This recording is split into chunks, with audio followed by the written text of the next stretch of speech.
I mean, of course, it takes a lot of preparation and rehearsal and stuff, but that's stuff that we do, before we get here. It's just a matter of being familiar with the songs and with the music and understanding your role and your place as far as, in the big machine. It's like, what you see in a production like that is you see the lights and you see, the pyro and the sound and, all the inner workings of the stage. And it's just about just kind of finding your role as far as, your place in the music, in order to make sure that things run smoothly. So that stuff happens way before we even get to the show through rehearsals and stuff. I mean, we spend, I think this, we spent like maybe a month of rehearsals. Sometimes that was relatively short in comparison to years past where we spent, maybe 2 months or 2.5 months. So we just kind of, we pushed through this time a lot quicker than years past. But it all happens in rehearsal.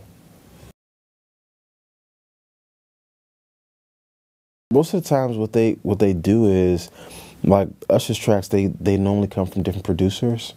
So the producers, the track already comes prepared.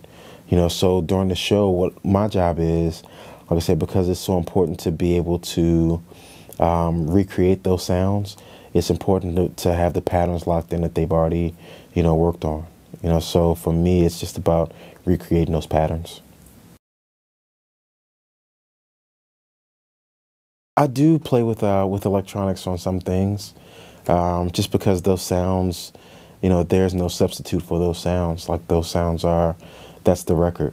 So it's really important to be able to give them the record, but then also you want to be able to give them the feel as well. So for me, as far as my role, it's a hybrid of the two. So I do spend some time playing like my Yamaha DTX pad. I have a lot of sounds programmed in there that I use. But then also, like I said, it's just a hybrid between the two.